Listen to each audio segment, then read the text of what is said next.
Bonjour tout le monde et bienvenue aux Exclus, un podcast de Survivor Québec. Mon nom est Raphaël et je suis accompagné de Christian Allô? et de Jeanne. Bonjour.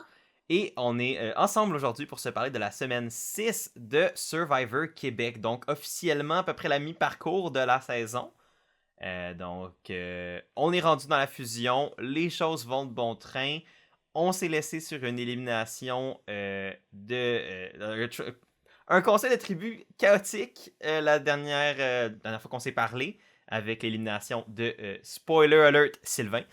Et là, directement à la fin de cet épisode-là, on savait qu'on repartait pour un autre conseil de tribu et toutes les conséquences de tout ça cette semaine. Donc là, on va se parler de tout ça.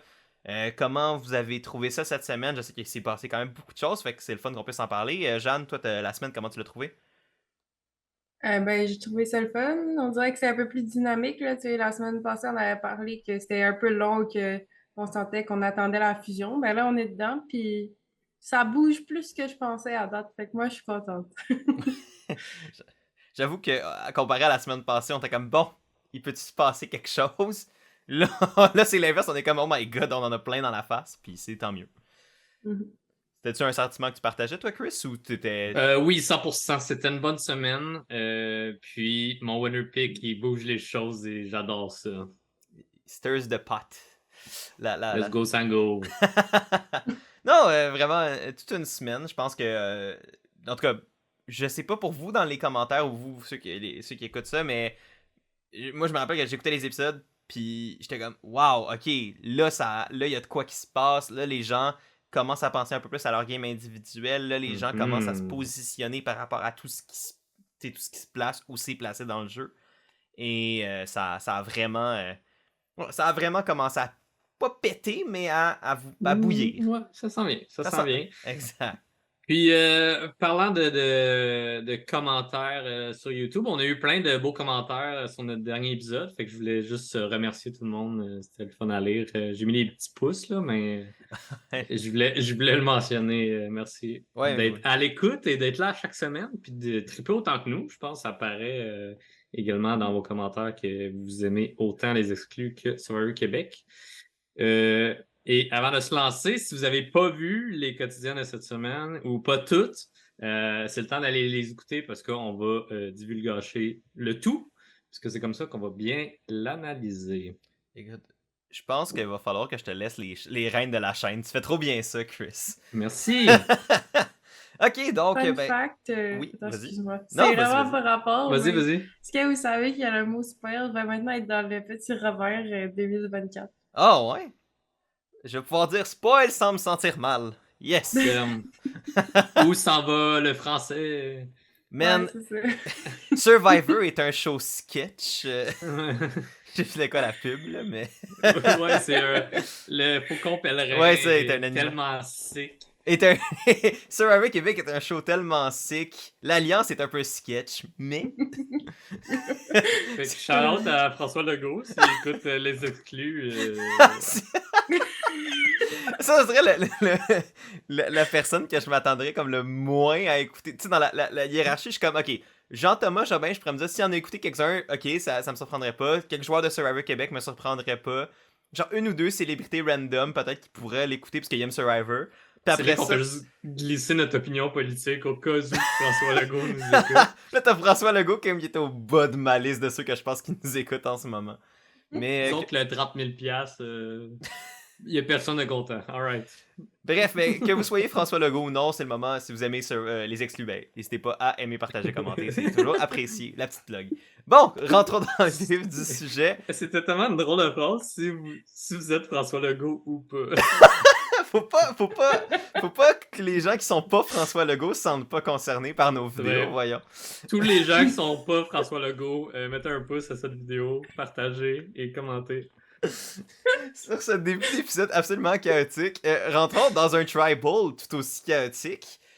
En fait, il Ouais. n'y a pas vraiment eu de tribal parce que, suite à l'élimination de Sylvain, directement ils sont repartis en conseil de tribu, sauf qu'il n'y a même pas eu de conversation. Ils Non. sont directement repartis au vote pour une double élimination. Euh, Il y avait tout Ama- de même l'épreuve de questions C'est un fait, avant. oui, c'est vrai, il y avait l'épreuve de questions. Fait que la visite de Harry la semaine passée n'a pas servi à rien.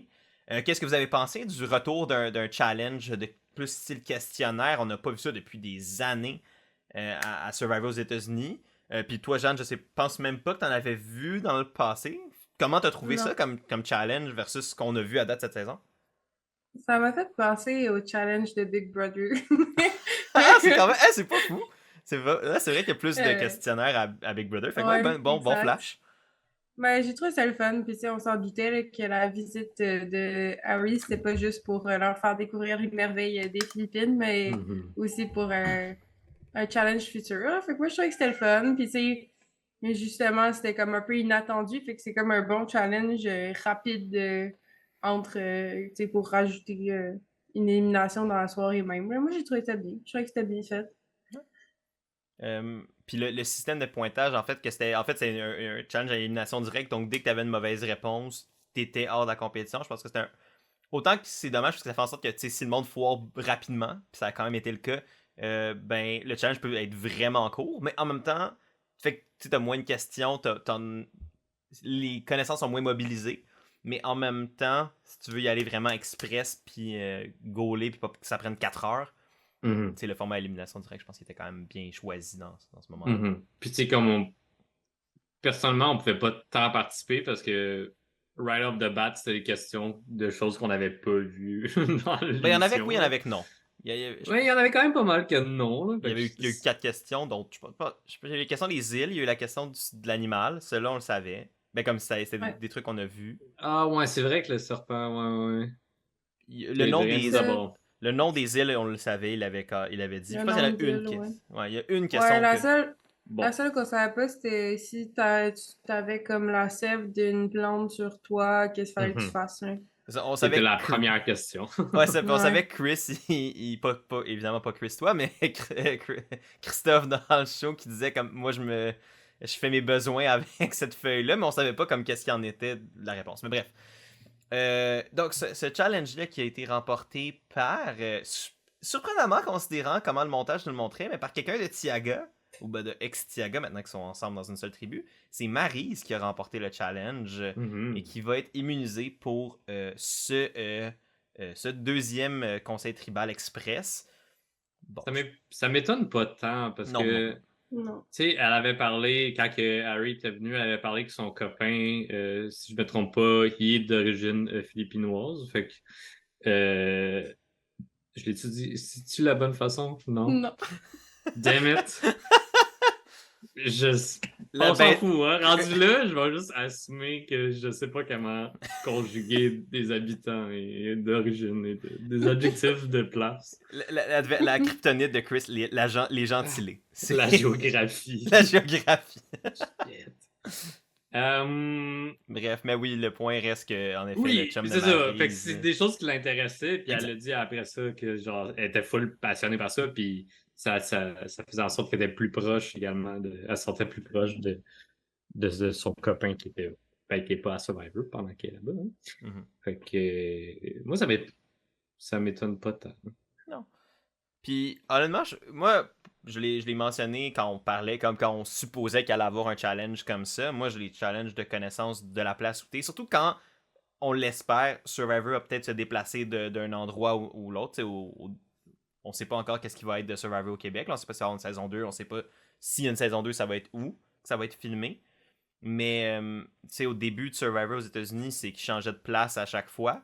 Ou en tout cas, ou sinon, il restait dans le même coin quelques fois, ou il revenait à certains pays quelques fois. Mhm. Mais overall, il se déplaçait quand même souvent. Là, ils sont au Fidji depuis une dizaine de saisons maintenant. Mais on garde espoir qu'un moment donné, il redéménage ailleurs puis que ça change. Mais le fait que Survivor se déplaçait puis qu'on en apprenne sur la culture de ces pays-là ou qu'ils visitaient, je trouvais ça le fun. Puis c'est dommage parce que vu qu'ils sont au Fidji depuis 10 saisons, ben, à un moment donné, on n'a plus besoin de se faire apprendre comme les Mhm. choses des îles Fidji. Quoique, même là, ils le montrent pas tant anyway. Mais je trouve que c'est un challenge de fun. Puis j'étais content pour Marie sur le plan personnel vu que c'est mon winner pick. J'étais comme c'est une première victoire, mais qui n'est pas une victoire qui la rend tant menaçante non plus. Au sens où c'est pas. C'est un challenge où c'est pas quelque chose qui va se reproduire. Tu peux pas dire ah, Maryse, à cause de ça, elle va gagner toutes les immunités non plus. C'est comme pas le pire challenge à gagner. pour pas te mettre une cible sur le dos en termes de victoire. Par contre, je pense pas que Maryse était celle qui en avait le plus besoin de cette immunité-là dans le contexte. On savait que ça se jouait pas mal entre Joël et Nico. On l'avait déjà mentionné dans le dernier épisode quand on essaie de prévoir qui était le plus en danger. Puis les trois, on a dit Nico. Puis c'est pas mal ça qui s'est passé. Nico qui a été éliminé pendant ce conseil de tribu-là, mais sans que ça soit si straightforward que ça. Exact, c'est ça que j'allais dire. Là, il y a eu quand même 2 idoles qui ont été jouées dans ce conseil-là. Donc, c'était intéressant, mais en même temps, c'était bien joué, surtout Joël, qui a joué son immunité cachée. Donc, puis une chance, parce que sinon, c'est lui qui partait. Absolument. Donc, il a bien lu le jeu, mais je pense que c'était assez facile à deviner. Ouais, c'est ça. C'était pas mal évident. Ce que j'espérais, je me souviens pas si on l'avait mentionné au dernier podcast, c'est que Nico, il gagne l'immunité pour que Joël joue son immunité également, puis que là, ça soit un peu le chaos. Ça aurait été le fun. Ça aurait été le fun. Et malgré qu'il y avait quand même un chaos en soi, avec les idoles et avantages qui ont été joués ou non joués. Ça m'a fait bien rire, mais c'est drôle parce que à notre dernier podcast de dimanche, on était comme un peu flou sur l'avantage de Christophe. Ça nous a pris un certain temps avant de comprendre. Puis la même chose pour lui qui a lu le papier. Il a joué en retard et a dû... ça a été révélé à tout le monde. Mais je pense pas que Patrice lui a dit de tout lire, mais il a quand même lu c'était quoi son avantage à la place de juste la section qui dit jouer avant les votes. Ouais. Fait qu'il a comme juste révélé son avantage à toute la tribu par accident. Ouais. Fait que ça c'était pas son moment le plus sage, on va dire ça comme ça, plus smart, mais en même temps ça fait comme un peu partie du personnage qui est Christophe dans le show. C'est ça j'allais dire. Je pense que c'est la personne à qui ça pourrait arriver que le monde va moins lui en tenir rigueur. Ouais, c'est juste qu'ils en ont bien ri après. Là. Ouais, c'est ça. Ouais. Bon ben, hein? C'est sûr que ça réduit le pouvoir de cet avantage-là, par contre. Ouais. Ben, oui et non. Dans le sens que ça réduit l'imprévisibilité de la chose. Par contre, le pouvoir reste, au sens où Chris a quand même le pouvoir de bloquer un vote. Et s'il l'utilise s'il y a une rébellion qui s'organise, ben, ça peut quand même compliquer la vie de cette rébellion-là, même s'ils sont au courant que Chris a cet avantage-là. C'est ça. Ils vont peut-être faire leur plan pour comme s'assurer que lui, il soit pas au courant que comme c'est le temps de l'utiliser, ou ils vont planifier leur plan en fonction de s'ils l'utilisent. Fait que c'est sûr que ça donne quand même un avantage à ceux qui essayent de contrer cet avantage-là. Exact. Puis sinon, dans les avantages qui ont été joués, c'est pas tout.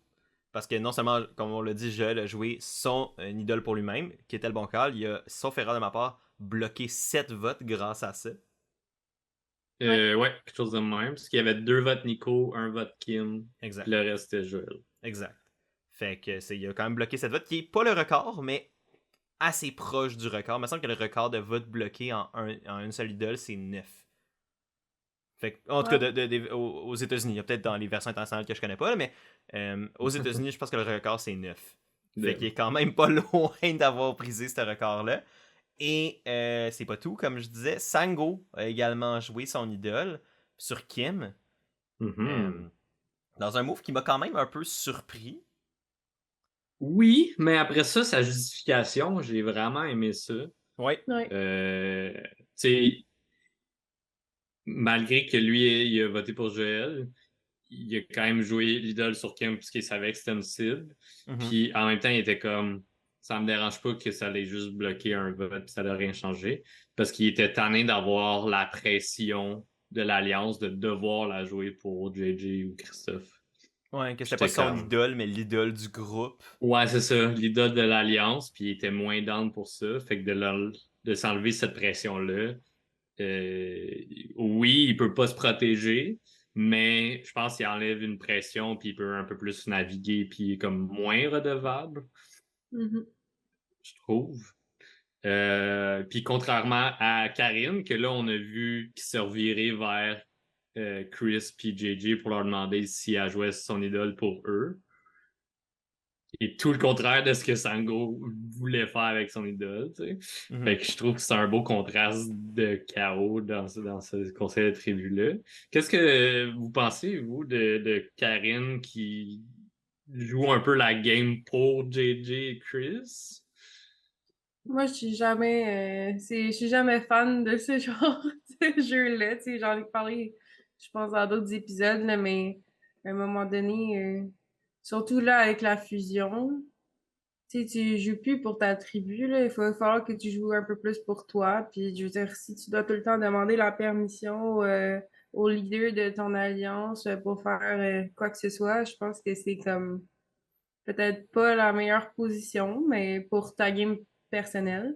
Tu sais, peut-être ça veut te mener loin parce que cette personne-là va te protéger longtemps, mais après ça, toi, t'auras rien fait, tu vas toujours Ouais, avoir c'est été ça. derrière quelqu'un. C'est comme, c'est pas très intéressant, ni à regarder, ni à jouer, selon moi. Mhm. Ben, c'est ça, c'est qu'admettons, t'arrives face au jury, puis on te demande quel move t'as fait par toi-même. Puis, admettons, si ça date de la préfusion, le monde va faire comme, OK.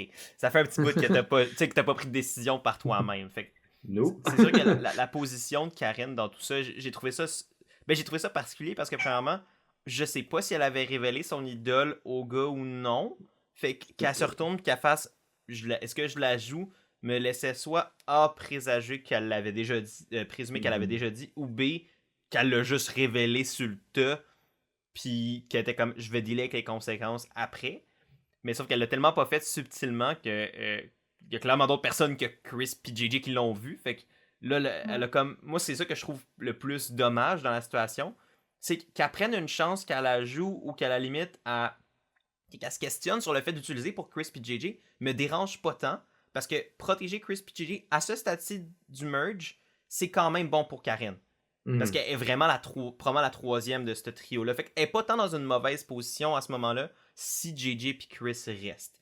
Par contre, bon, c'est sûr que c'est pas le gameplay le plus divertissant, puis c'est pas la game qui nécessairement pourrait, si elle fait juste les suivre tout le long, l'amener à gagner. Mais pour le moment, stratégiquement parlant, ça me dérangeait pas tant. Moi, c'est plus le fait que ça soit si public, si peu subtil dans la manière de le faire, que ça donne l'impression que si elle a pas la permission, elle jouerait pas. C'est un peu ça l'image que ça donne, même si c'était peut-être pas nécessairement ça l'intention, c'était plus de pensez-vous que vous êtes en danger? Oui, ok, ben là je la jouerais pour vous aider. Mais il y a aussi le fait que, ben là, vu qu'elle l'a fait comme devant tout le monde pendant le pandémonium qu'il y avait au Tribal, je suis comme ça a pas tant été bon parce que là tout le monde sait ou tout le monde peut présumer que t'es une idole. Puis là ça a l'air weird. Puis même si elle a essayé de bâtir un mensonge après coup en Ouais. parlant avec JJ, je pense, par rapport pour camoufler son idole, comme ce mensonge-là est boiteux solide. Là. Ben, ça marche même pas, là. Elle Ex- disait, il est plus bon à partir de la fusion, mais il aurait pas été bon là, puisque la fusion Mais était c'est Non, c'est ça. déjà vrai. commencée, tu sais. Fait qu'on n'a pas tant vu la continuité de ces mensonges-là, là. Je sais pas si ça a été discuté. En tout cas, on l'a pas vu, là. Mhm. Exact. Mm. À voir qu'est-ce qui va être de l'idole de Karine. Pour l'instant, ça n'a pas été. C'est pas un enjeu qui est revenu, Non. mais ça fait le tour de pas mal tous les avantages qui ont été joués. Fait que, bref, le résultat de tout ça, c'est que Nico s'est fait éliminer par un vote de 2-0-0. Parce que les deux autres personnes qui ont reçu des votes ont reçu des idoles. Donc, Nico s'est fait sortir et le deuxième éliminé de la fusion, qui quitte donc directement après Sylvain. Et qui va le rejoindre sur l'île de la Rédemption. Donc, on a un peu plus vu l'île de la Rédemption, là, avec justement maintenant Sylvain et Nico qui vont devoir affronter une troisième personne. C'est ça le détail qu'on a appris cette semaine de différent. Yep. Des fois, l'île de la Rédemption, c'était à deux, des fois, c'était à trois aux États-Unis. Là, on sait que la formule qui va être faite au Québec, ça va être à trois personnes. Mhm. Donc, De ce que j'ai compris, c'est dans le fond, la personne qui perd l'épreuve est éliminée, là. Donc, c'est pas deux personnes qui sont éliminées en même temps, là. Ça serait une qui rejoint le jury directement. Mais on peut parler rapidement de l'île de la Rédemption qu'on a vu un peu cette semaine. Fait que des petits moments à Sylvain, Nico, que c'est un duo que j'aime bien, que je trouve divertissant. Je trouve que c'est c'est très léger, genre, comme. C'est vraiment le fun à les voir. Puis ils sont comme. Tu sais, ils font des blagues de comme. Ah, on est en alliance, on est en alliance, yes, l'alliance. Puis là, ils chuchotent comme s'il y avait d'autres gens. Ou le moment où ils reçoivent les trucs de pêche, puis que Nico, il a regardé quelques vidéos sur YouTube. Fait qu'il est comme, ah ouais, je pense que c'est de même. Puis avec le 1 an également de le 1 an de Sylvain sans avoir pris d'alcool, qu'ils ont célébré, puis que Nicolas il était comme OK, là, je veux vraiment te pogner un poisson pour célébrer tes 1 an. Fait que je trouve que c'était Ouais. des bons petits moments légers pour nous faire décrocher un peu de toute la bisbille qui se passe, des alliances qui peuvent se dissoudre, des choses comme ça, à eux qui sont juste comme Hey, c'est le fun pendant qu'on est encore dans la game. Ouais, ben c'est ça, tu sais, si je me disais, puis on en parlait avec Jeanne pendant qu'on écoutait les épisodes, ben tu sais, si la Rédemption au moins nous donne un peu de contenu plus supplémentaire de Sylvain, je pense que l'île de la Rédemption va s'être va avoir gagné des points dans nos cœurs, au moins pour ça. Parce que j'étais pas le plus grand fan de la Rédemption, mais c'est ça. S'il y a plus de Sylvain dans nos vies, c'est pas tant. C'est pas quelque chose dans lequel on va se plaindre, je pense. Ouais. Moi, j'aurais aimé ça voir plus comme comment ça va fonctionner cette semaine, là, mais j'imagine que ça va commencer à partir de la semaine prochaine, plus qu'on va voir l'île. Mais c'est juste parce qu'ils l'ont annoncé comme une twist, mais là, comme, je sais pas. Je me serais attendue à ce que la twist, elle commence comme plus rapidement, parce que là, les gens, comme, tu sais, il n'y avait pas Sylvain à la deuxième élimination, ils se posaient des questions, tu sais. C'est pas, ça n'a pas été annoncé encore aux participants, et que là, je trouvais que c'était comme, je pense que les participants, ils s'en doutent là, qu'il y a quelque chose qui s'en vient. Mais je sais pas. Moi, je m'attendais à ce qu'on voit comment ça va marcher puis qu'ils l'annoncent cette semaine. Mais c'est Ouais. correct. Mais ce que je trouve étrange surtout, c'est que là, ça fait en sorte que t'as Sylvain et Nico qui sont éliminés, mais vu qu'ils sont sur l'île de la Rédemption, sont pas sur le jury, fait qu'ils voient pas Exact. ce qui se passe dans les conseils de tribu. T'sais, ils peuvent se le faire raconter, par exemple. T'sais, Nico a pu raconter ce qui s'est passé à Sylvain. Fait que il y a quand même cet aspect-là de. Il sait qu'est-ce qui s'est. Il est au courant de ce qui s'est passé, mais il voit juste d'un point de vue. T'sais, il voit du point de vue de Nico. Fait que Nico peut dire un peu ce qu'il veut, puis ça va être ça que Sylvain va croire. Mais là, c'est comme tu l'amènes, Jeanne, je suis d'accord avec toi. C'est vrai que s'il retourne au conseil de tribu en fin de semaine, puis ils voient pas Nico ni Sylvain, ils vont faire comme c'est weird. Puis ils ont pas l'information nécessaire pour comprendre pourquoi c'est weird. Fait que, Exact. Ben, j'ose espérer que là, dimanche, ils vont annoncer aux joueurs parce que là, je veux dire, c'est vraiment louche, là, tu sais. L'autre, c'était que c'était back-à-back. Fait que tu dis, ah, ben, Sylvain, il est pas là parce que c'est comme une double élimination, puis c'est rapide. mhm. Mais là, tu sais, c'est comme plusieurs jours après, puis ils sont pas là. Ça ferait bizarre selon moi, là. Ouais, Mais à voir comment ils vont gérer ça. T'sais, on n'a pas vraiment les informations à ce niveau-là. Mais moi, j'ai hâte de voir le premier duel, ben, ou truel dans ce cas-là, parce qu'ils vont être trois. Je sais pas c'est quoi cruel! là, je fais des blagues, je sais pas c'est quoi Ben, le vrai. on rit de moi avec Philippe Noisien, mais c'est cruel. C'est correct, un truel, voyons. Un triolet, je sais pas. Fais-moi, je sais pas comment ça s'appelle. Anyway, bref, ça. Quelqu'un sait comment s'appelle un duel à trois. Et en plus, c'est toi qui as un chalet de Good, de Bad and the Ugly. C'est pas là où en plus il y a un duel à trois. Mais c'est plus un stand-off mexicain. Ah, ben, il va y avoir un stand-up mexicain à Survivor Québec. C'est ça le premier challenge de l'île de la Rédemption. Ça serait spécial. On va pas souhaiter ça. Mais non.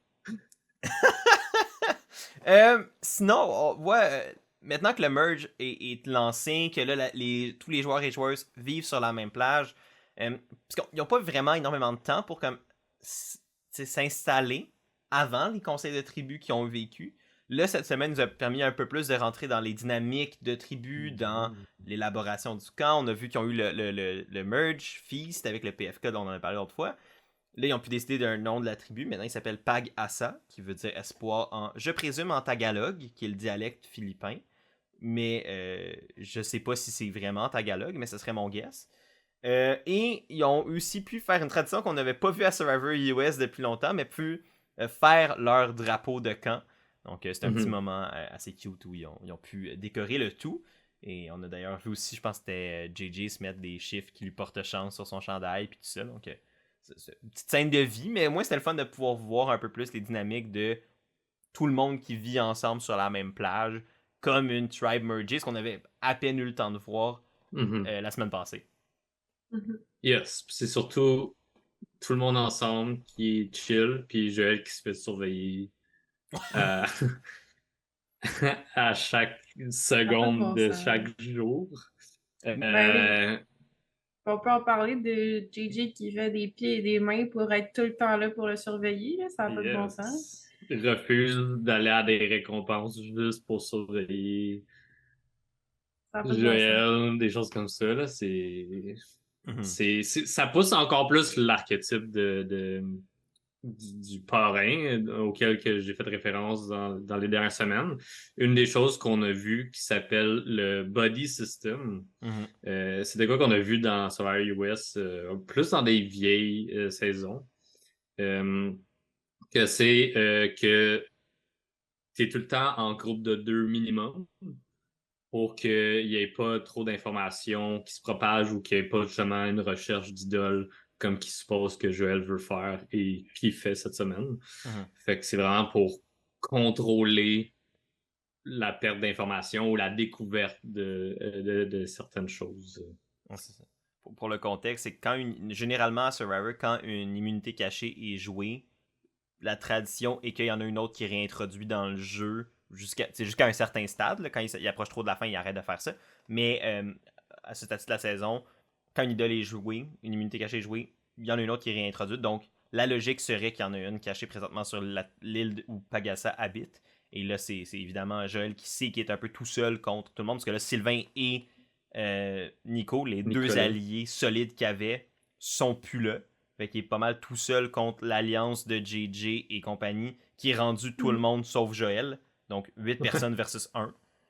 Exact. Mais tu sais, si on peut continuer sur Joël qui est dans sa situation un peu précaire, ben il a décidé comme il n'y avait pas le choix, là, il faut qu'il se trouve des alliés.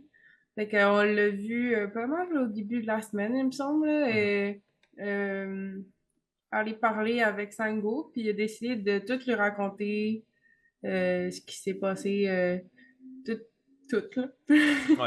Puis d'y faire confiance, même s'il est dans l'autre alliance. Mais je pense qu'il sent que Sango pourrait comme a quelque chose en lui qui veut comme aller contre JJ et Chris éventuellement. Puis ben, on en parlera après parce que on a effectivement vu ça pendant la semaine. Fait que je pense que Joël a vu ça dans Sango puis s'est dit bah c'est ma seule chance de continuer. Fait que je vais tout lui dire, je vais lui faire confiance puis on va voir qu'est-ce que ça donne. Puis je pense que c'était un des bons moves de Joël de faire ça là, parce qu'à un moment donné, ben t'as pas le choix. Il faut que tu trouves des amis, tu peux pas survivre tout seul à Survivor à moins de gagner tous les challenges d'immunité jusqu'à la fin. Ça serait un peu compliqué. C'est fait, mais c'est très compliqué. Pour rebondir sur ce que tu dis, Jeanne, je pense qu'ils ont vraiment un respect mutuel pour la personne, mais aussi la game de l'autre.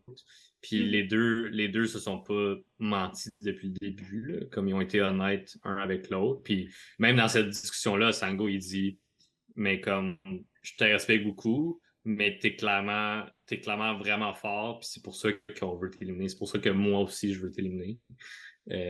Mais il y avait quand même une ouverture d'écouter ce que Joël avait à dire. Fait que je trouve, je rejoins ton point que c'était un bon move de la part de Joël. Non, c'est ça. Puis, tu sais, je pense que plus la saison avance, puis plus je me rends compte que on voit cette construction-là de la relation entre Joël et Sango qui est extrêmement complexe, au sens où il y a un respect mutuel clair, puis même il y a une relation, tu sais, même comme avec Sango qui connaissait le frère de Joël, etc. Oui. Donc, tu sais, ils ont clairement une relation de respect puis qui s'apprécie en tant qu'humain. Mais la game, le fait que Joel est un joueur dangereux, potentiellement dangereux, je dirais, dans le sens que il a clairement des capacités dans les challenges, il est clairement brillant stratégiquement, puis il a clairement une certaine capacité sociale, tu sais, au minimum qui permet de créer des relations. Il n'a pas été, là, je pense, le meilleur dans la game sociale, mais il est capable. Fait que tout ça mis ensemble fait en sorte que c'est un joueur qui peut être potentiellement extrêmement dangereux. Puis tu rajoutes en plus avec ça la couche de connaissances qu'il a, qui l'aide quand même à naviguer un peu plus ses imprévus, les twists, les turns, puis tout ce qui se passe à Survivor Québec. Fait que tout ça l'avantage un peu, puis le rendre potentiellement dangereux. C'est sûr que quand t'es tout seul contre 9, ce potentiel danger-là est clairement un peu réduit. Mais, quoique, si t'es au top de cette alliance-là, veux pas, il y a peut-être des choses qui brassent puis qui font en sorte que les mots que Joël a utilisés au dernier conseil de tribu ont fait peut-être brasser les choses dans la tête des gens. Mais le fait que Joël et Sango ont cette relation-là mutuelle de respect a, je pense, mené un peu à ce qu'on a vu cette semaine avec cette conversation-là qui est un peu comme... Puis je pense que c'est Joël qui disait, à chaque saison de Survivor, t'as une conversation qui est la conversation marquante, puis tu veux être dans cette conversation-là, parce que c'est là que les choses changent. Puis je pense que quand toute la notion de faire en sorte que les choses changent, c'est vraiment ça qui résonnait avec Sango, selon ce que j'en perçois. Sango qui est tanné de la manière dont la game est runnée jusqu'à date, est tanné dans la direction que la game prend. Un peu comme nous, en tant que public, des fois, on peut être tanné que ça va dans une seule direction. T'sais, autant que ce que JJ est capable de faire avec son groupe est impressionnant en termes de contrôle d'une situation puis d'un groupe social, autant c'est pas ce qu'il y a de plus dynamique à regarder. C'est un peu plate en termes de dynamique de jeu. Fait qu'on a hâte qu'il y ait un revirement, tu sais. Puis je suis le premier à le dire, tu sais, j'ai hâte que ça pète. Pas parce que j'haïs JJ puis que je veux le voir crouler. Je veux juste que les choses changent. Puis c'est la même chose quand j'ai analysé Big Brother, puis c'était tout le temps l'alliance de l'After Party qui dominait, puis j'étais comme, je veux juste que le monde s'attaque à l'After Party pour que ça change. Pas parce que j'aime pas les joueurs dedans, parce que c'est plate. Même principe un peu, tu sais, fait que là, avec l'alliance de JJ, ça me dérangerait pas qu'après ça, il se retourne de bord. Mettons, s'il élimine, mettons, il élimine Chris. Puis là, t'as JJ qui se retourne de bord, puis il est comme, hey, là, let's go, on sort Sango, on sort Joël. Ça me dérangerait même pas, parce qu'au moins, ça a brassé. Tu vois ce que je veux dire? Puis je pense que Sango, présentement, il est comme un peu dans ce mode-là de je m'en fous qu'est-ce qui va se passer, je veux changer les choses, je veux prendre la game dans mes mains, puis en faire quelque chose. Ouais, justement, je pense que, tu sais, lui, de se retourner vers JJ et Chris pendant un conseil de tribu pour demander s'il devrait jouer son idole, c'est pas quelque chose qu'il veut faire. Puis étant donné que ça soit ça, que, tu sais, ce soit aussi centralisé sur JJ, surtout. Puis ben Chris parce que c'est le bras droit de JJ en gros là. Je pense qu'il est plus capable de ça là. Fait que tu sais je pense que tu sais il s'entend bien avec Joël mais je pense qu'il l'aurait fait avec n'importe qui là. Genre il a juste besoin d'une occasion. Bon pas avec n'importe qui là, j'exagère mais tu sais dans le sens que je pense que sa première motivation c'est pas de travailler avec Joël mais de faire bouger les choses parce qu'il aime pas comment ça se joue en ce moment. À mon sens. Honnêtement, c'est possible. Je porterais peut-être une petite contradiction à ce que tu dis, puis c'est une des choses que j'ai vraiment aimé que Sango a dit. Suite à cette conversation-là, il a dit Joël joue la game que j'aurais voulu jouer. Ouais. Il dit je suis comme ça habituellement, puis il s'est senti beaucoup en danger au début, puis c'est pour ça qu'il est resté plus calme, qu'il a suivi JJ et Chris. Mais quand il a dit Joël joue le genre de game que j'aurais voulu jouer, je l'entendais un peu comme Joël joue le genre de game que je veux jouer. Fait que je pense que c'est ça qui a starté un peu tout ça, de changer ça.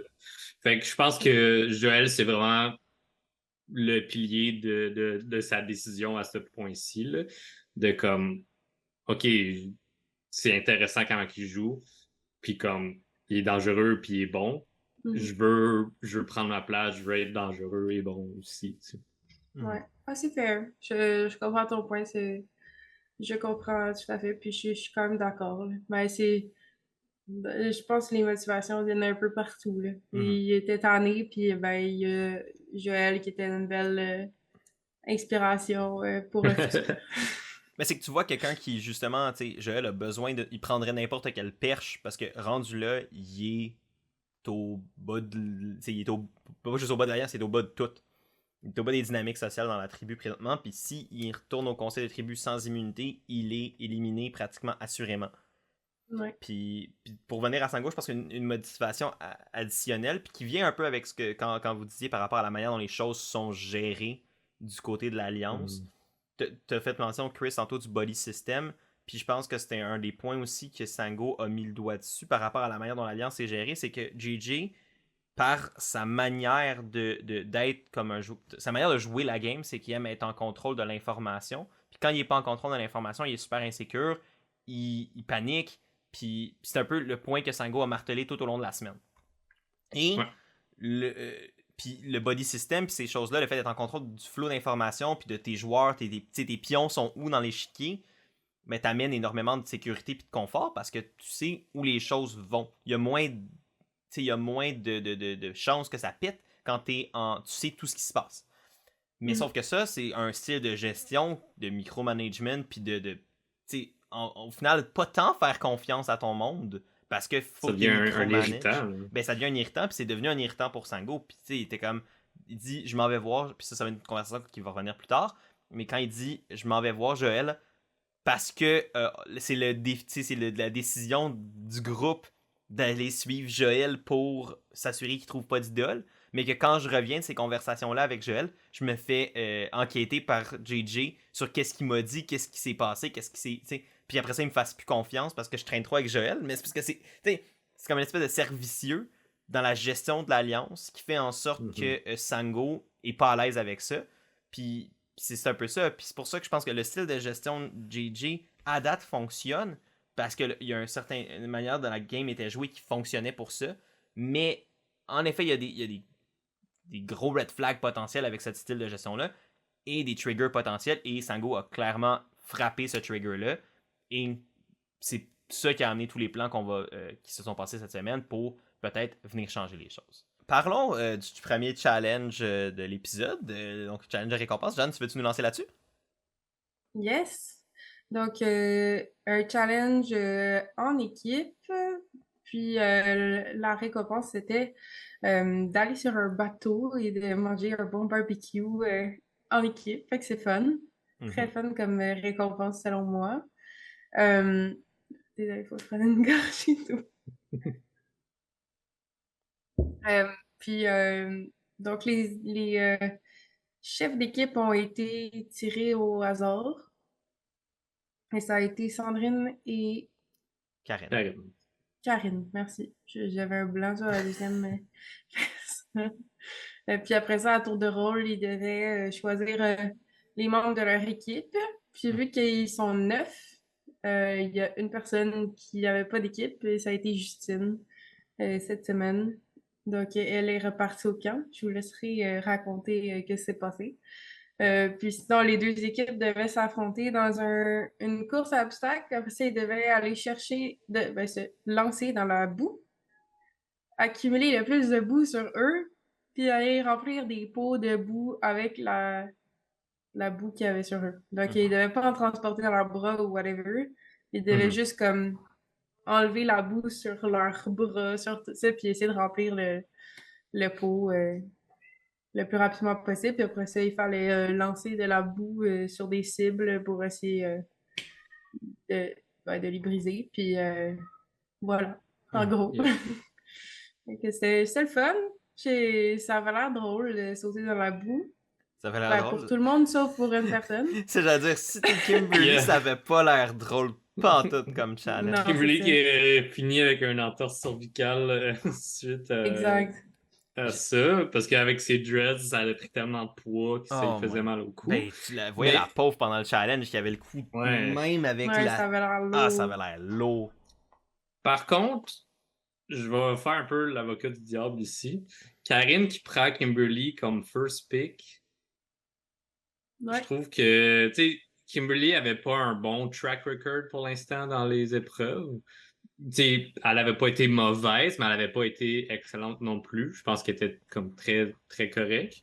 Puis que Karine la prenne comme first pick, je trouve que ça ça en dit long un peu sur la dynamique de la tribu puis de comment Karine veut jouer. Puis j'étais comme peut-être pas le meilleur move ici, surtout quand t'as des Maryse, t'as des Chris, t'as des Sango, tu sais, qui sont Ben un oui, peu plus imposants physiquement dans des épreuves. tout à fait. Comme d'un point de vue, c'est bien qu'elle ait pris Kim dans un sens, mais dans un autre sens stratégique, je trouve que c'est pas un bon move.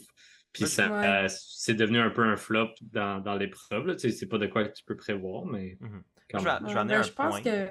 Ah, Oh, vas-y, vas-y. vas-y, vas-y. Non, vas-y, Jean. Ben, j'allais juste dire, je pense qu'elle voulait juste pas mettre de l'avant tout de suite qu'elle était comme vraiment. Ben, probablement que les gens le remarquent, là, mais qu'elle était full série avec Gigi et Chris. Fait qu'elle a dit, je vais prendre quelqu'un d'autre de l'Alliance, mais pas eux en premier, juste pour pas que ça fasse trop, genre. Que c'est genre mes bestes, puis genre, je peux les avoir tout le temps avec moi. Mhm. Je sais pas.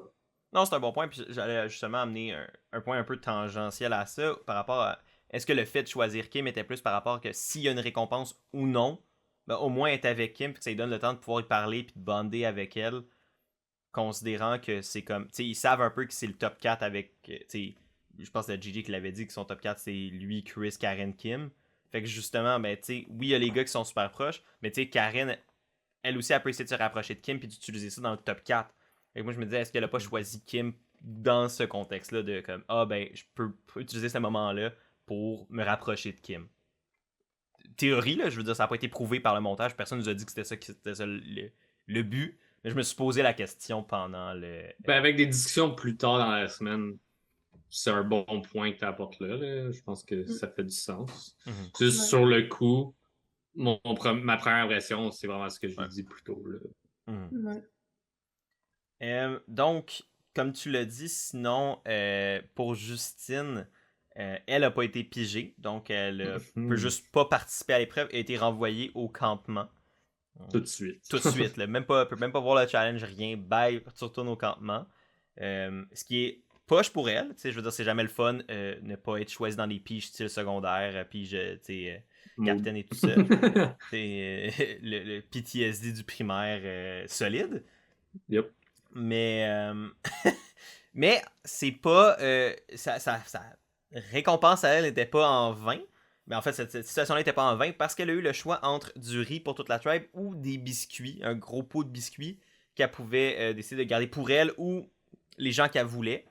Et elle a choisi les biscuits. Ce que je trouvais drôle, j'étais comme, oh, est-ce que Justine va comme un peu utiliser ça pour créer des liens avec des personnes en leur offrant des biscuits, mais pas à tout le monde? Bon, finalement, c'est pas ça qui est arrivé. Mais je me posais la question, je suis comme, ah, ok, est-ce qu'elle va utiliser ça comme leverage stratégique? Mais elle l'a quand même fait, mais pas de la manière que je pensais. Ouais. Et finalement, c'est, on l'a pas mentionné, mais c'est l'équipe de Sandrine qui va avoir gagné. Donc c'est Sandrine, JJ, Sango et Maryse qui vont dans la récompense. Et c'est pas mal Oui. là-dessus que l'épisode du mardi s'est terminé. Yes. Mais il y a JJ qui a laissé sa place à Justine pour aller sur le boat BQ. Comme je l'ai mis dans mes notes toute la semaine. C'était entre autres pour être avec Karine et Chris pour bien surveiller à trois et faire des rotations sur Joël.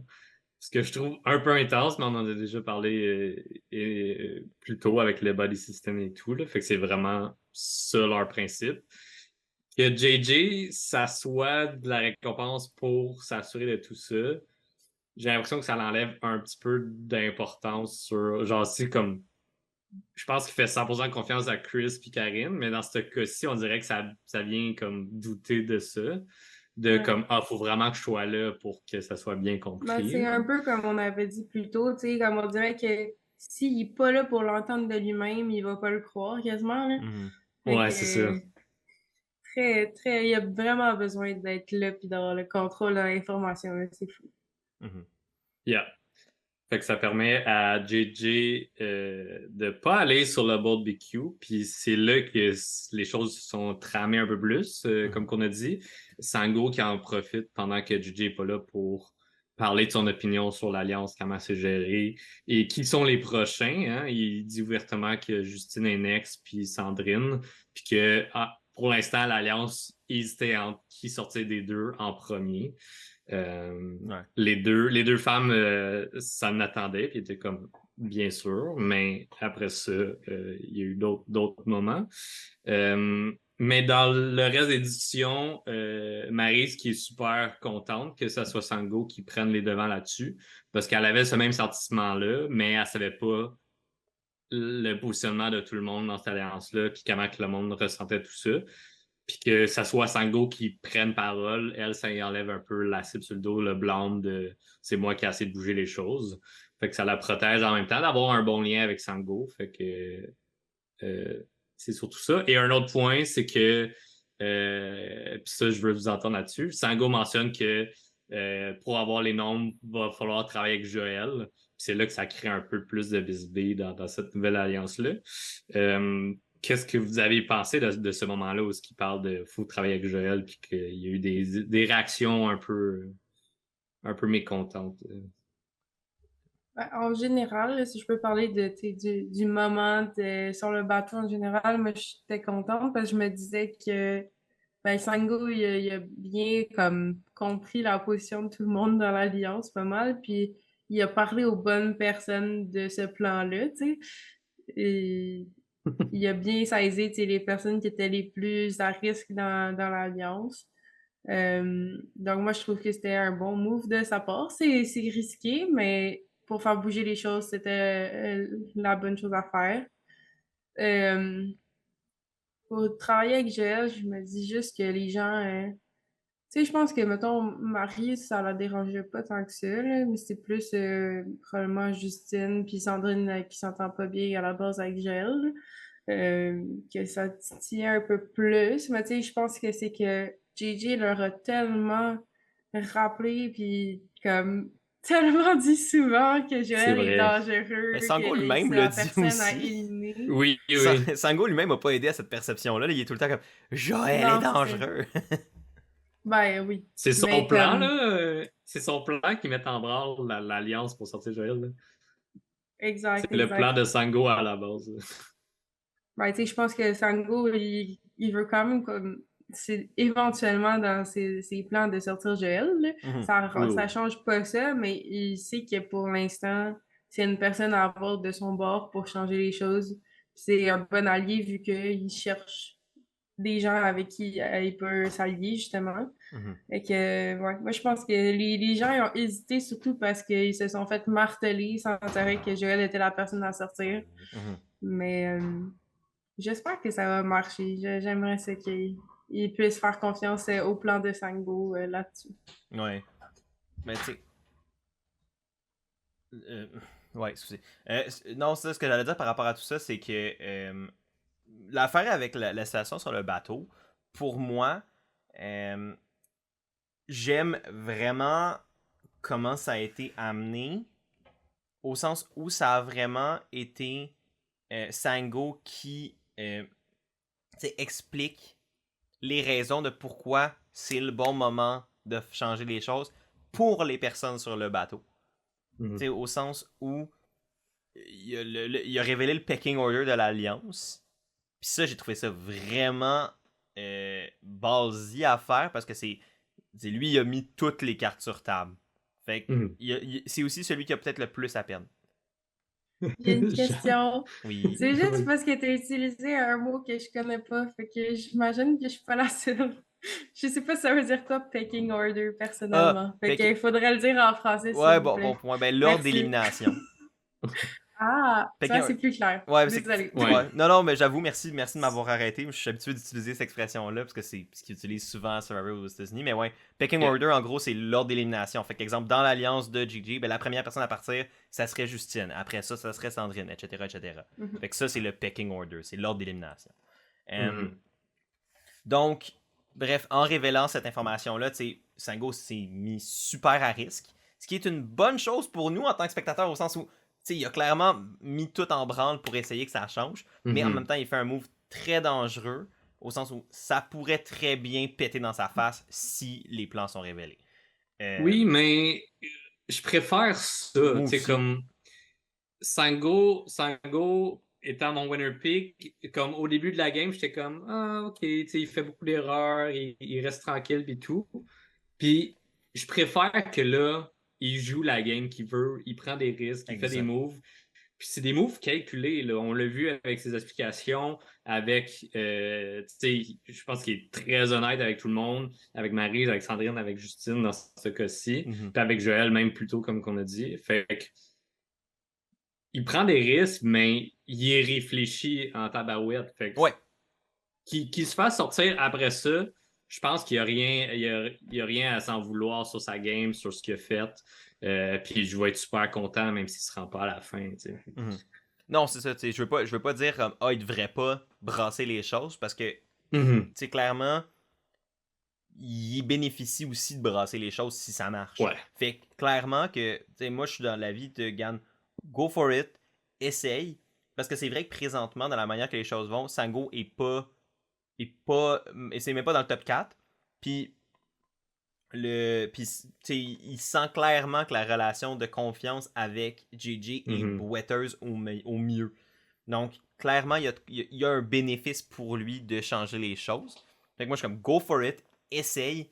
Puis mieux vaut essayer que de vivre avec le regret d'avoir jamais fait potentiellement le move qui aurait pu changer ta game pour le meilleur. Fait que, à ce stade-ci, go for it, Tango. Puis moi, je suis juste là, en tant que spectateur, en train de me dire, si ça pète, ça va être glorieux. Il y a de quoi qui va bouger. Les choses vont peut-être changer. Puis ça, je suis down. Puis quand on était sur le bateau, ben, Maryse avait l'air down, Justine avait l'air down, Sandrine avait l'air down.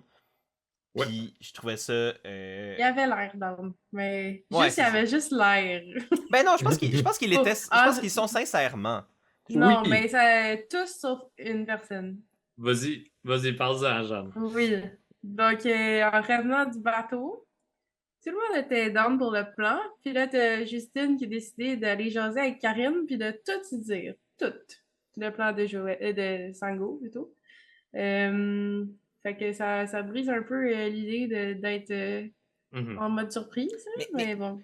je vais amener un point. Puis là, sortez vos chapeaux d'aluminium, on rentre dans les théories. On n'a jamais vu Justine dire mot pour mot le plan de Sango à Karine. Au sens où elle Est-ce dit qu'elle qu'on en a parlé, Ben, elle mais, a venait dit. de le voir? mais c'est qu'on l'a pas, on a jamais, tu sais, dans le sens qu'on Ben, je on sait pense pas que bon. exactement ce que Justine a dit. C'est plus ça mon point. Non, mais comme dans les Confessionnaux. confessionnaux, elle a dit qu'elle a tout dit, là. Ouais. Fait que, à mon sens, elle a tout dit. Ok, c'est que j'étais comme peut-être que, parce que pourquoi pas nous le montrer, tu sais, pourquoi? Ben, Parce je que, pense que c'est vraiment pour alléger le montage des Ouais. ok, quotidiennes qui peut-être. durent pas Moi, je longtemps. pense. On venait de voir tout le plan, la discussion. Mhm. Pourquoi le répéter une autre fois, juste Exact. de la perception de Justine? Ben moi, c'est que Je c'était pense pour que voir c'est la plus réaction de simple. Karine, tu sais, je veux dire, tu sais, comme Karine Ouais, apprend ben, que. t'es un ange descendu du ciel, là, puis après ça, elle s'en va vers les boys, puis elle est comme, ah, Justine, elle nous sauve le cul. Ouais, c'est ça. Mhm. Ben, fait que là, t'as Karine qui utilise cette opportunité-là pour se mettre un peu au milieu des deux plans. C'est ce qu'elle dit elle-même, elle veut être Ouais. responsable de la décision de ce qui va Mais se ça Mhm. passer. marche pas. Je comprends pas comment ça marche dans sa tête parce que dès que tu dévoiles le plan à l'autre gang, genre, ça Ça marche chie le pas. Genre, premier plan.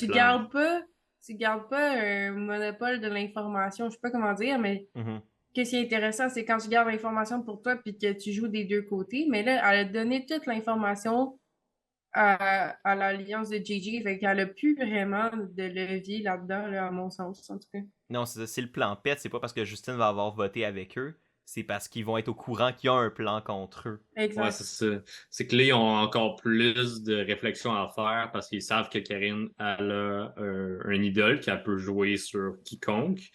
Fait que, tu sais, il y a la perception aussi de, ils sont pas tout à fait, c'est comme, ils savent que Justine est borderline, mais comme, je pense qu'ils savent pas que ça a été transmis l'information jusqu'à date. Puis on a eu un petit moment où ce que les filles, Marie, Sandrine et Justine parlent au puits. Justine parle de, elle est pas certaine où ce qu'elle se trouve. Maryse qui est, encore une fois, ah, je fais full confiance Ouais, ça n'a pas de bon à sens. Justine. Moi, c'était juste comme flashback à Marika qui est comme, ah, je suis pas sûr Karine, mais comme, ah, je fais full confiance à Karine. Je suis comme, Maryse. Je Ouais, sais que ça a t'aimes pas de les bon gens, sens. mais là, c'est une game, hein? Faut que tu sois un peu plus attentif sur les signaux de gens qui te mentent. Euh, Ils ont quand même les nombres, mais c'est ça. S'ils savent que l'information s'est partagée, ben là, il faut qu'ils naviguent autour de l'idole, il faut qu'ils naviguent autour du bloc de vote de Chris. Mais une chose qu'on a vu de plus cette semaine, puis ça c'est arrivé à l'encan, c'est que Sandrine elle a gagné un extra vote. Fait que ça vient un peu balancer le bloc de vote, mais est-ce qu'elle va l'utiliser là? Je sais pas. Moi, ce que je trouve surtout dommage. Il y a deux choses que je trouve dommage. Premièrement, les commentaires sur Justine sur Internet. Man, calmez-vous, c'est juste un jeu. Ben oui, c'est un jeu. Premièrement, je veux juste dire ça. Ça a été la même chose avec JJ depuis le début de la saison, puis Chris, puis c'est comme... Ça m'a frustré un peu cette semaine, des fois, les discours que j'entendais. Fait que, puis j'ai vu Jean-Tom qui avait fait un post là-dessus aussi, puis j'étais un peu d'accord avec ça, dans le sens que c'est dommage, des fois, les commentaires déplaisants qu'on peut entendre. Ça reste une game. Est-ce que le move de Justine est bon? Probablement que non. Mais après ça, je veux dire, on peut-tu ne pas? Fait que ça, c'est juste un point que je voulais sortir très rapidement, puis je veux pas rentrer creux 100%. là-dedans, mais juste comme, on peut-tu parler civilement de Survivor, s'il vous plaît? Puis des gens qui y jouent, comme on fait, comme vous faites dans les commentaires. La grande majorité des gens que j'ai vus sont bien corrects, mais on peut-tu, ceux qui ne le sont pas, débosser un peu? Premièrement, ça, c'est quelque chose que je voulais sortir, ma petite montée de lait, parce que honnêtement, ça m'a fait suer. Puis deuxièmement, pour le move de Justine, là, moi, ce que je trouve dommage dans tout ça, pour Justine, c'est que je pense qu'elle était dans une meilleure position avec le groupe qui flipperait. La raison étant que dans ce groupe-là, le trio fort serait probablement plus Justine, Sandrine et Maryse. Comme, ces trois-là semblent avoir une bonne relation, semblent être quand même proches. Fait que pour moi, je suis comme Justine est quand même peut-être plus au-dessus, dans la hiérarchie, plus au-dessus dans ce groupe-là que dans le groupe de JJ Karine, puisqu'il va Ouais, puis rester toujours. justement, parlant de hiérarchie, justement, moi je pense qu'il y en aurait eu comme, ça aurait été un petit peu moins hiérarchique que du côté de Aussi. JJ, elle aurait eu plus le droit Exact. de donner son opinion, puis d'avoir un pouvoir dans le jeu que en suivant comme un mouton les décisions de JJ. Je pense qu'il y a aussi. Je pense que le gameplay est plus fluide dans une alliance. Comme dans la manière que la game serait construite si le flip a lieu. Puis ça, c'est à l'avantage de Justine qui, dans un groupe présentement, est relativement bas. En même temps, ce qu'elle fait là, c'est sûr qu'elle s'achète du temps. Dans le sens que si le plan de Sango foire, c'est clairement moins la cible 1, ou en tout cas pourrait ne pas être la cible 1, mais même là, il y a un astérisque à ça. Même, je pense que c'est Karine qui a dit tu viens de t'acheter 3 semaines, ou genre 3 conseils. Hey! Beau deal! Wow! Moi, ça me J'ai ferait l'impression comme... que c'est plus comme un ou deux conseils, là, le temps de sortir Joël puis Sango. Puis après ça serait Justine ou Maryse. Ben moi, je pense peut-être qu'il essaierait plus de sortir, mettons, Maryse ou Sandrine, puis garder Justine plus tard, c'est à ça. cause que là, il leur serait, mettons, vu qu'ils sont bien sur la confiance, puis l'honneur, puis l'intégrité, ben, comme serait comme, on t'est redevable, fait que on te rend jusque-là. Mais, est-ce que c'est une position gagnante pour elle? Moi, je pense que non. Puis c'est plus ça que je trouve dommage, c'est que je suis comme, pour moi, Justine bénéficiait plus de la construction, de la dynamique sociale stratégique de l'autre groupe. Fait que c'est pour ça que je comprends que tu veux prendre le tout entre tes mains, mais t'avais déjà ce pouvoir-là en étant dans un plan, puis que tu pouvais décider si tu voulais le rejoindre ou non. Fait que de révéler cette information-là, tu perds ce pouvoir-là. Comme je pense c'est Jeanne qui te l'a dit, ce point-là. Ouais. Puis t'as complètement raison pour moi dans cette analyse-là. C'est surtout ça que je trouve dommage, c'est qu'elle avait comme ah j'ai de la gentilité, mais voilà je le donne. C'est ça que je trouve dommage pour elle. Ouais. Pas juste sur le plan, parce que oui je suis déçu si le plan marcherait pas, parce que je veux voir ce plan-là avoir lieu. Mais pour elle, je suis comme je trouve ça dommage parce qu'elle avait une position, je pense, qui pouvait l'avantager. Puis là, elle a peut-être un peu échappé. Puis je suis juste déçu. C'est plus ça. Voulez-vous parler de l'encan? Yes! Ironiquement, on l'avait mentionné au dernier podcast, puis ça Visionnaire. s'avérait... Visionnaire, ces gars-là. Et ouais, cette dame-là je pense que aussi. c'est pas... Nouveau, ils nous ont écoutés, là, puis ils ont clairement pas planifié des mois à l'avance. Ils ont vu le podcast, ils ont dit « on est obligé. » On change. On ramène tout le monde. Tout le monde aux Philippines, let's go. On refait la fin de la saison. Mais ouais, Lancan, que j'étais content de voir, autant que Joël. Je pense que c'était le super fan en lui d'avoir vu ça il y a plusieurs saisons de Survivor US qu'on n'avait pas vu depuis un petit bout. Fait que c'était le fun de le voir. Ça a été quand même mollo, par contre, là, des petits points ici et là, mais fait que tout de même divertissant. Ouais. Ben, je trouve, ben, pour contextualiser sur l'Encan avant Oui. qu'on rentre dans ce qui s'est passé à Survivor Québec comme tel, l'Encan, à la base, ça fait c'était dans les premières saisons de Survivor que ça a eu lieu, puis ils ont ramené ça on and off pendant plusieurs années, jusqu'à la saison 30, où là, ils ont arrêté complètement. Et là, de le revoir à Survivor Québec, j'étais super content parce que c'est quelque chose que les fans de Survivor aux États-Unis demandent depuis des années. Fait que de le voir au Québec, j'étais comme, c'est le fun parce que ça met un peu, ça vient honorer un peu les racines de Survivor comme show. Puis ça, en tant que fan de longue date, je trouve ça super le fun. Ils vont manger des bébites bientôt. On sait jamais. Ça sent bien. Peut-être, écoute. Fait que là, de voir ce moment-là, qui est tout le temps un moment le fun, divertissant, avec des. Tu sais, c'est le fun de voir les gens juste manger de la bonne bouffe, avoir du fun. C'est souvent comme un moment très. Tu sais, plus détendu, agréable, avec des beaux moments humains, des gens qui achètent de la bouffe. Puis, bref, un moment le fun. Et généralement, les gens ont de l'argent, peuvent parier pour recevoir des récompenses, que ce soit cachées ou non. Donc, de la bouffe, des choses comme ça. Et fait que c'est ça. Fait que juste pour contextualiser, en gros, c'est quoi l'encan. Et donc, voilà. C'est juste pour donner un petit historique de ce que c'était. Mm-hmm. Et vas-y. Comment ça s'est fait pour Survivor Québec? Ben, comme tu as dit, c'était la majorité, c'était de la bouffe. Mm-hmm. Les récompenses, qui est quelque chose quand même de le fun vu qu'ils mangent pas beaucoup là-bas. Fait qu'il y avait toutes sortes de trucs, là, des nachos, du popcorn, de la bière. Un massage de pied. Un massage de pied.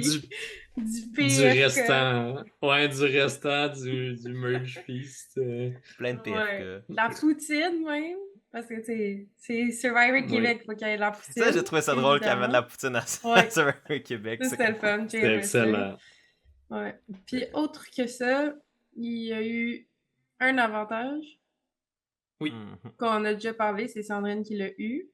Ils ont été 4 à mettre comme tout leur argent pour essayer de l'avoir. Puis dans ce temps-là, quand plusieurs personnes étaient à égalité pour un bet, ben c'était un tirage au hasard avec des roches. Puis la personne qui avait une roche bleue recevait le lot. Yeah. Donc c'est Sandrine qui l'a eu. Puis comme on a dit, ben c'était un vote supplémentaire. Yep. Qu'elle peut utiliser, dans le fond, aussitôt que Patrice call, ils peuvent voter. Ben, me semble. Non, mais c'est qu'elle le dise ou qu'elle peut juste l'amener? D'habitude, les votes additionnels, en tout cas, à ma connaissance, comme quand ça fonctionne. C'est caché, oui. Ouais, c'est que tu as juste un parchemin de plus que comme quand tu t'arrives pour voter, ben tu sors ton deuxième parchemin de vote puis tu écris un deuxième nom. Que ce soit le même nom que tu avais déjà mis sur ton premier ou un autre. Mais d'habitude, c'est juste que tu as un parchemin de plus. Que tu peux jouer quand tu veux jusqu'à un certain point. Fait que je sais pas si c'est comme ça qu'ils vont le faire là. Je me rappelle pas exactement comme c'est ce qui est indiqué sur son papier. Mais normalement, c'est comme ça que ça se passe, un extra vote. Donc, il y a ça. Puis moi, c'est un point que je voulais aborder avec vous. Puis je suis curieux d'entendre votre opinion là-dessus. Parce que moi, j'ai une opinion très définie sur le fait d'avoir des avantages à l'encan. Pour le contexte, la raison pourquoi il n'y a plus d'encan à Survivor aux États-Unis, c'est qu'ils ont commencé à introduire des avantages dans l'encan quelques saisons avant la saison 30. Et c'est rendu que, ben, vu que Survivor est un jeu individuel et les gens veulent gagner et trouver des manières de s'avantager dans la game, ben, quand il y a des avantages qui ont été mis en jeu dans l'encan, ben, le monde ne voulait plus parier pour de la bouffe. Ça devenait plus un moment le fun humain, ça devenait un moment de jeu où les gens gardaient tout leur cash pour l'avantage. Ce qui a fait en sorte que ben, c'était plus le fun à regarder, parce qu'au final, les gens pariaient juste plus. Et ben, les producteurs de Survivor se disaient en fait comme, ben c'est poche, on enlève et c'est disparu. Fait qu'ils ont comme causé la mort de leur propre moment le fun. Fait que là, moi, quand j'ai vu à la base Survivor Québec amène encore, j'étais super content. Puis quand j'ai vu dans le preview de l'épisode du jeudi, que c'était comme, mais il va avoir un avantage, j'étais comme, oh my god, ils viennent de tuer l'encan avant même qu'il soit né. Ça marche pas, cette histoire-là. J'avais vraiment peur. Puis je trouvais. En tout cas, moi, j'avais vraiment des grosses réticences par rapport à l'avantage. Parce que j'étais comme. Le but pour moi de l'encan, c'est de voir des gens parier sur de la bouffe. Puis des petites récompenses. Et moins de jouer la game. C'est comme un moment le fun où on peut décrocher de la game. Puis juste profiter des gens, des joueurs, comme en tant que personnage, pour nous, en tant que spectateurs. Qu'est-ce que vous en pensez? Est-ce que vous avez des réticences, tu sais, comme, ou vous preniez plus go with the flow, ça fait partie de la game, puis c'est pas grave? Ben, bon, quand tu t'as montré ton mécontentement sur genre les codes du preview, j'étais comme, ah, j'espère que ça va pas être plate, là. Moi, j'avais jamais vu ça encore, fait que je savais pas. J'avais pas vraiment d'opinion là-dessus. Mais finalement, je trouvais que ça avait été bien fait, là. Personnellement, ça m'a pas dérangé. Déjà, ben, il a été joué comme, ben, il a été mis en vente rapidement dans l'encan. Puis il y en a juste eu un. Fait que c'est comme moins pire. Puis ils l'ont dit aussi que c'était le seul, puis il y en avait plus d'autres après.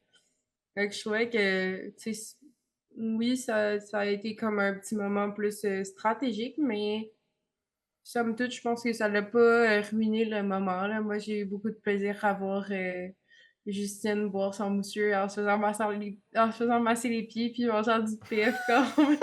C'est une drôle de vision à regarder Ouais. ça, à Survivor. Juste comme, relax. Le Ouais. Elle PF. continue à bêter avec avec son drumstick des fois. Je trouve ça si drôle. C'est vrai qu'elle bêtait avec son drumstick, c'était bon. Mais tu sais, elle avait les mains pleines. Ouais, ouais, là, c'est Oui, correct. c'est ça. J'ai trouvé ça bien drôle, moi, personnellement. Fait que j'ai bien aimé comment ça s'est passé. J'avais pas de réticence à avoir des avantages dans l'encan avant que t'en parles. Mais je trouve que c'est un point que tu soulignes, puis c'est de quoi que je me souvenais pas de Survivor US. Là, que, tu sais, en tant que joueur stratégique, je me disais, tu veux attendre pour les avantages, puis peut-être pas mettre ton 2000, mais mettre une certaine partie.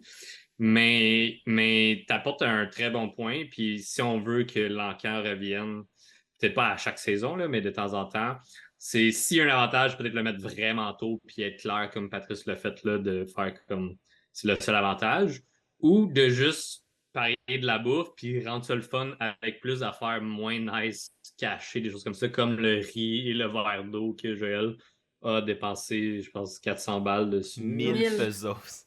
1000? Oh my god. Il l'a juste pas pris, là. Fait que, tu sais, je sais que d'autres années à l'encan, dans les choses cachées, c'était genre, c'est comme le moment Maryse où qu'elle achète un petit plat de nachos, puis là, Patrice il est comme, tu veux-tu l'échanger contre la chose cachée? C'est déjà arrivé que la chose cachée, c'est juste un assiette d'insectes à manger ou de quoi de dégueulasse, tu sais, de comme, tu veux-tu le manger pour avoir de la protéine ou pas? Fait que, tu sais, ça pourrait être joué un peu plus là-dessus de il y a des récompenses vraiment nice, autant de la bouffe que genre le massage de pied ou un savon ou peu importe. À je te mets des dilemmes de tu veux-tu l'échanger ou pas. Puis ça peut être des affaires moins nice juste pour que ça soit comique. Je pense que là, ça pourrait dynamiser un peu plus le tout, comme tu as mentionné plus tôt, Raph. Ouais. Mais je veux, tu sais, autant que j'étais réticent au début, quand j'ai entendu Patrice dire c'est le seul avantage qui va être mis en jeu, ça m'a vraiment apaisé parce que j'étais comme, ok, là les gens le savent. Là, à partir de ce moment-là, j'étais comme, là le monde va bêter pour bêter, puis ça va être le fun. Tu sais, c'était comme, mais c'est que j'étais comme, tu sais, parce que t'en as vu trop, t'as 4 personnes qui avaient mis leurs 2000 pesos immédiatement quand ils ont su que c'était un avantage. J'étais comme, en quoi c'est le fun? Tu vois ce que je veux dire? Moi c'est un peu ça. Mais après ça, ça a quand même été bien fait overall. Puis est-ce que c'était le fun comme encamp? Oui. Je trouve qu'il y avait des beaux petits moments le fun. C'était. Est-ce que, tu sais, mettons, si je faisais un ranking des encans, ça serait clairement pas dans les meilleurs, mais non, c'est ça. c'était un encamp bien sympathique, c'était un moment le fun. Il y a eu des bons trucs, tu sais, le mélange entre la bouffe, le petit swap, comme tu dis, de petits plats de nachos versus gros plats, ou l'affaire de riz de Joël. C'était des bons petits moments pour venir puncher un peu le tout. Fait que pour ça, c'était le fun. Puis non, moi, j'étais content de voir l'encan, honnêtement. C'est juste un moment le fun. Puis dans une semaine où il n'y avait pas d'élimination. Ben, pas d'élimination. Il y en a eu une ouais, au début de semaine. On a commencé avec, là. Ouais, ça, on a commencé avec, mais il y en avait comme pas qui venaient. Finir la semaine avec l'encan, j'étais comme, c'était une bonne manière de comme conclure la semaine avant de nous lancer dans l'épisode de dimanche. Yeah. Il y a eu un dernier avantage, disons, dernière récompense qui a été achetée par Sango. qui a gagné le tirage au sort contre Chris, qui étaient les deux seuls et qui leur restait 2000 pesos. Et c'était un pique-nique où ce qui pouvait amener deux personnes pour discuter et manger et boire. Donc, Sango a fait un choix stratégique en emmenant Karine et Chris pour enlever du monde à JJ. Parce qu'il sait que quand JJ est tout seul, puis qu'il y a moins le contrôle, c'est là qu'il fait des erreurs, c'est là qu'il est un peu plus parano.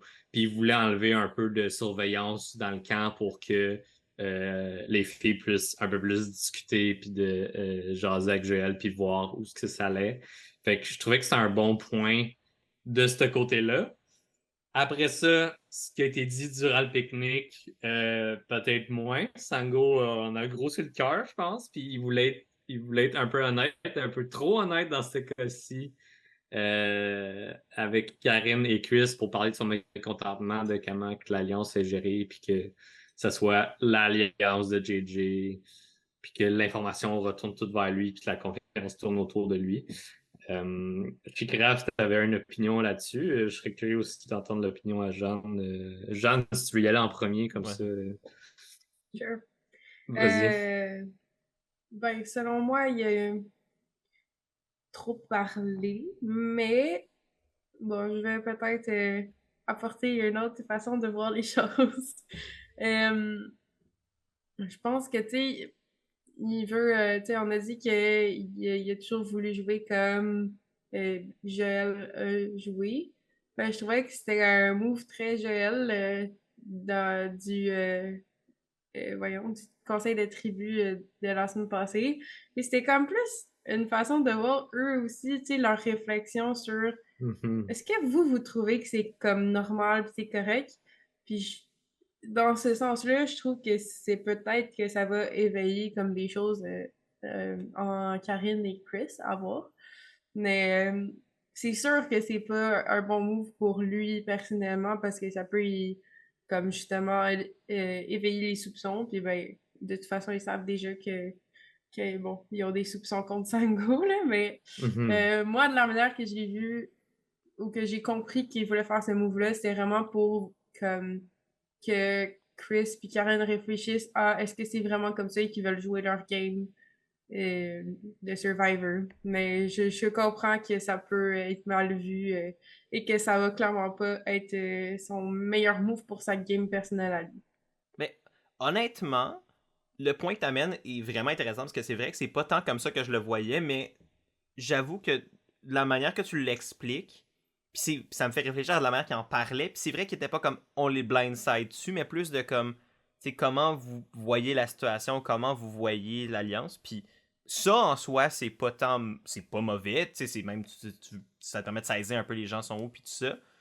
Moi, le moment où là, moi j'ai mon astérisque, puis c'est ce à quoi Chris faisait plus allusion au début, c'est qu'il était comme un peu trop véhément dans la manière d'être comme très anti-JJ, très comme anti la manière que les choses étaient runnées.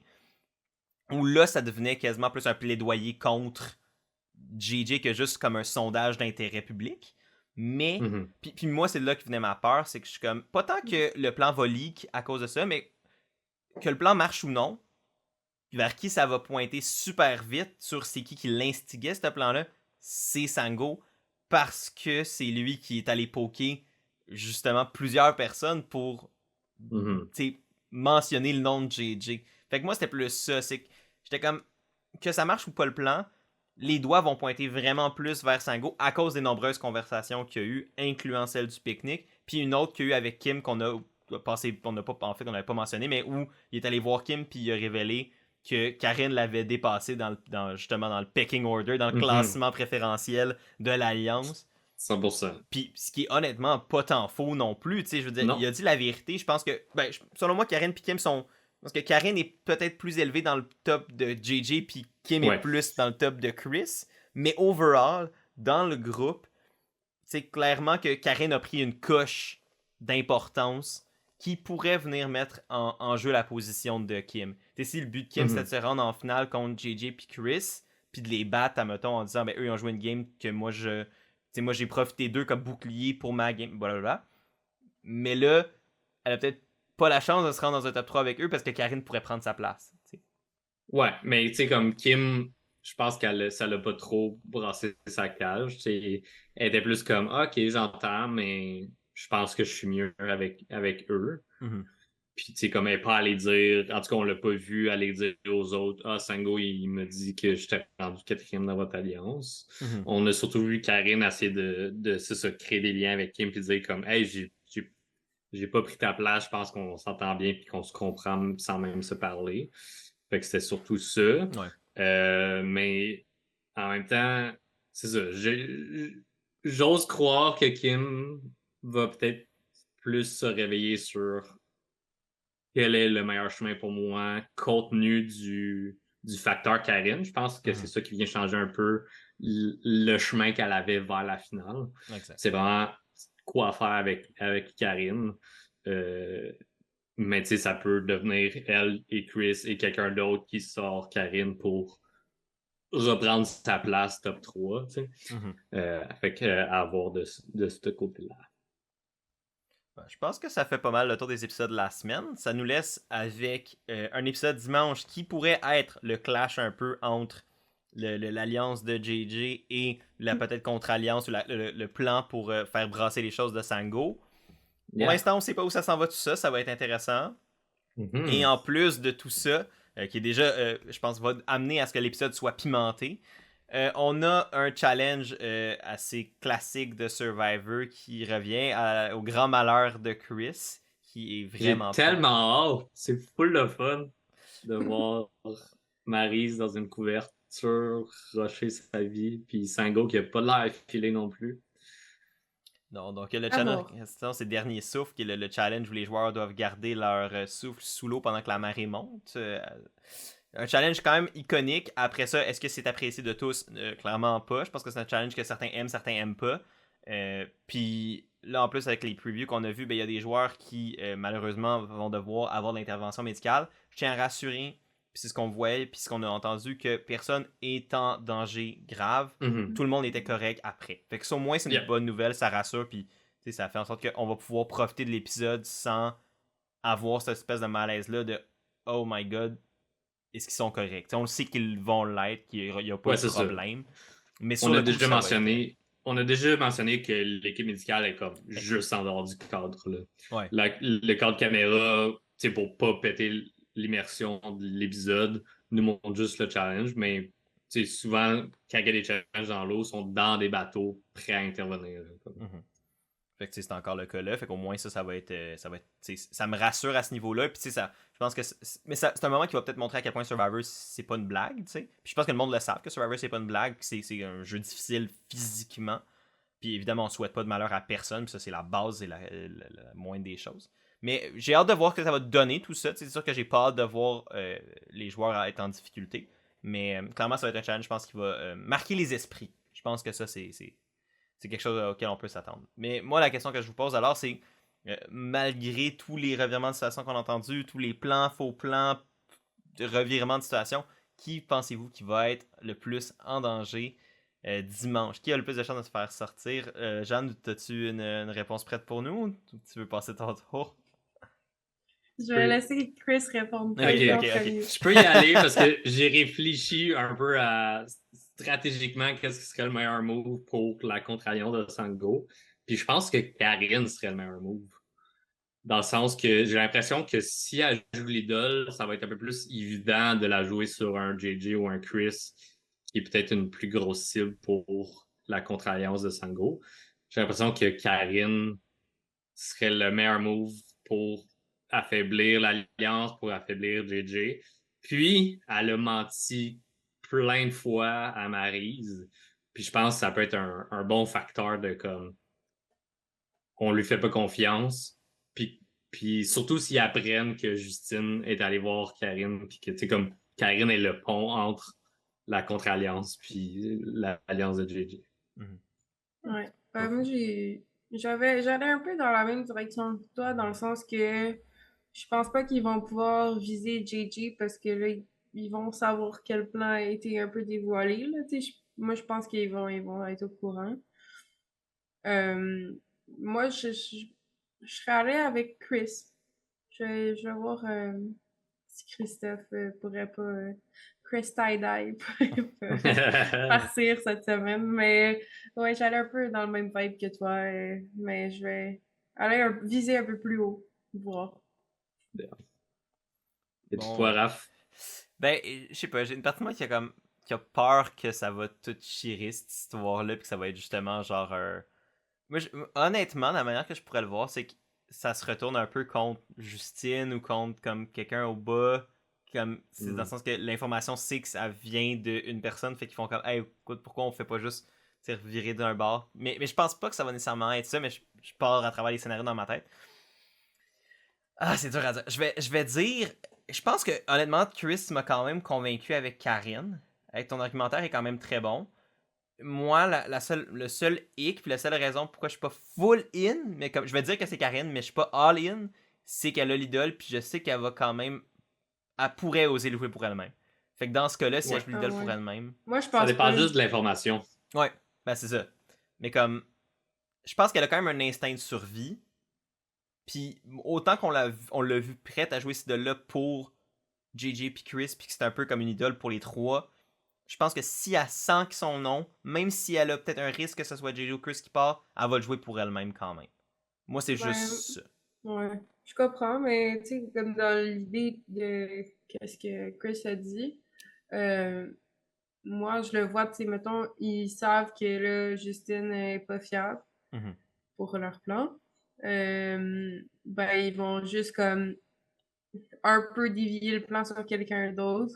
Ouais. Puis évidemment, Maryse va sortir le nom de Karine comme la personne qui devrait être sortie selon moi. Là. Fait que si ils savent avant le conseil de tribu que c'est que Justine a tout dit, je pense fortement que ça pourrait être Karine, mais je voulais juste faire différent. Fait que j'ai dit Christophe, là, Non, mais mais ouais. Ben, c'est full potable aussi. dans Oui, dans la aussi. logique, je pense que ça pourrait être Karine. Puis, ben, tu sais, s'ils changent pour Karine, ils vont évidemment pas le dire à Justine cette fois-ci, puis se garder un peu de leur côté. Fait que moi, je pense que eux, de leur bord, vont encore penser que le plan, c'est JJ. Mais ils n'auront pas les nombres s'ils n'ont pas Justine, c'est ça l'affaire. Ben, ils ont les nombres avec l'extra vote de Sandrine, ça c'est si elle l'utilise, mais il y a le bloc de vote de Chris. Fait que Justine est quand même.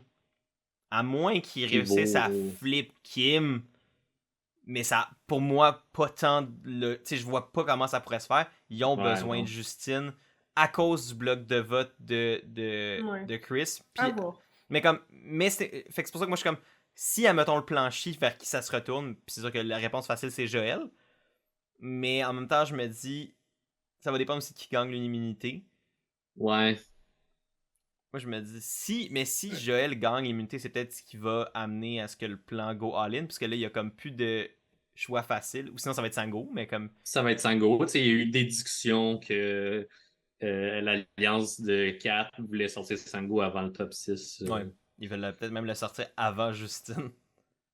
Ouais, c'est ce qu'ils ont dit. Ben, maintenant, je pense que c'est clair qu'ils veulent sortir Sango avant Justine. Fair enough, considérant que c'est lui qui part la contre-alliance. Fait que.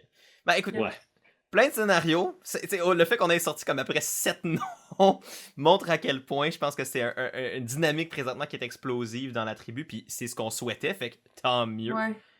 C'est plus le fun de ça que de savoir d'avance qui s'en va parce que c'est tellement clair pour tout le monde. Exact. Fait que ça nous met l'eau à la bouche pour, je pense, un épisode qui va être très excitant dimanche. Moi, j'ai super hâte à ça. Et j'espère que vous aussi. Nous, ça met fin à l'épisode d'aujourd'hui. Donc, évidemment, c'est le moment pour vous dire que si vous avez aimé, si vous aimez les exclus, ben, n'hésitez pas à aimer, partager, commenter cette vidéo-là, c'est super apprécié. Même chose si vous êtes en version audio sur les plateformes de balado. Et si vous voulez voir plus de contenu des exclus, on a fait 2 vidéos par semaine. On n'arrête pas, évidemment, tout de suite. Donc, n'hésitez pas à vous abonner sur la chaîne Rafmeret 18. C'est le meilleur moyen de rester au courant. Et même peser sur la cloche aussi si vous voulez avoir les notifications quand j'upload les vidéos. Donc, voilà. Merci encore d'avoir été là jusqu'à la fin. Toujours un plaisir d'être avec Chris et Jeanne pour parler de tout ça. Quoi d'autre à dire que passez une belle fin de journée. Prenez soin de vous. Et à la prochaine, tout le monde. Salut! Bye!